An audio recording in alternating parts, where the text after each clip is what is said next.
안녕하십니까. 원주권 뉴스입니다. 오늘 오전 10시 10분쯤 원주시 우산동 도로공사 현장에서 상수도관이 파열돼 수돗물 공급에 차질을 빚고 있습니다. 태장동과 봉산동 등 4,900여 가구가 일시적으로 단수됐고 현재 복구 공사는 마쳤지만 원활한 수도 공급은 저녁 이후에나 가능할 것으로 예상됩니다. 원주시는 도로 확장 포장 공사를 하던 중 지면에 노출해뒀던 수도관의 연결부가 벌어지면서 사고가 난 것으로 보인다고 밝혔습니다. 동원 시스템즈가 850억 원을 투자해 횡성에 무균 충전 음료 공장을 준공했습니다. 동원그룹은 횡성 우천 일반 산업단지 내 10만 제곱미터 부지에 연간 1억 7천만 병을 생산할 수 있는 친환경 무균 충전 음료 공장을 완공하고 오늘 강원도와 횡성군 관계자 등이 참석한 가운데 준공식을 가졌습니다.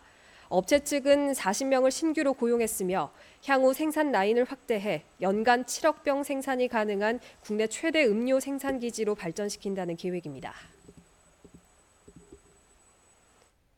평창 발왕산 정상의 이름이 평창 평화봉으로 공식 변경됐습니다.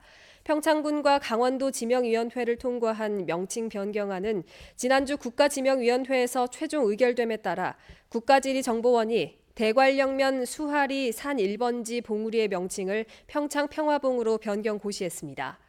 평창군은 평창 평화봉이 평화올림픽으로 치러진 평창 동계올림픽의 가치와 정신을 널리 알리는 데 중요한 역할을 할 것으로 기대하고 있습니다.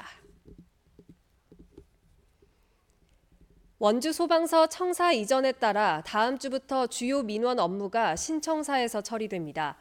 내일부터 이틀 동안 반곡동 신청사로 이전이 예정된 가운데 원주 소방서 측은 건축, 위험물, 다중이용업소 인허가 등 민원 업무를 청사 이전이 완료되는 다음 주부터는 신청사에서 처리한다고 밝혔습니다.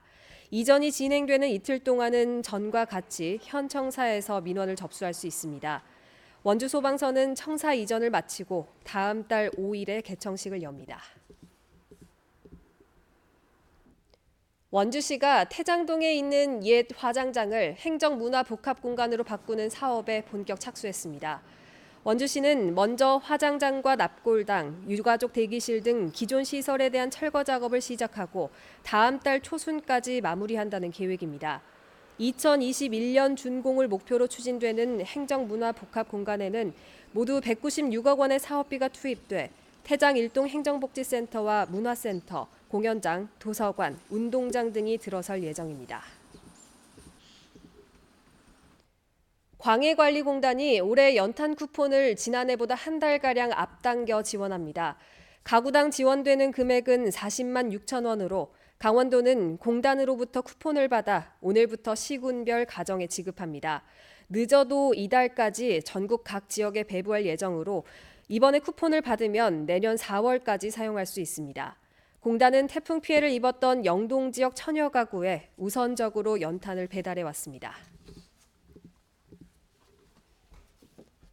영월 지역 올해 구인구직 만남의 날 행사가 오는 25일 영월의 한 민간 카페를 빌려서 진행됩니다. 이번 행사에는 조선민화박물관과 농업회사 법인 등 5개 업체가 참여해 7명 이상을 채용하는 게 목표입니다. 구직자들을 위한 진로 상담과 취업 지원 제도에 대한 설명회도 함께 열립니다. 영월구는 업체와 구직자들의 필요에 따라 향후 한 달에 한 번씩 행사를 열 계획입니다.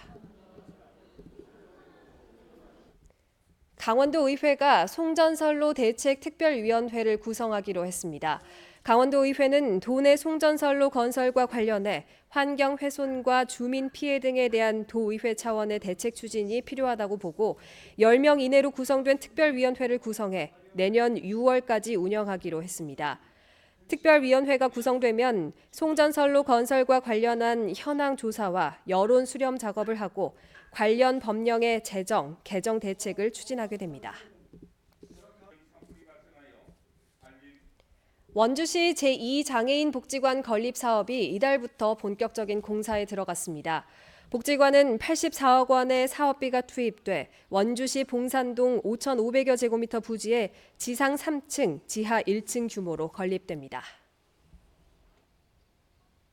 뉴스를 마칩니다. 고맙습니다.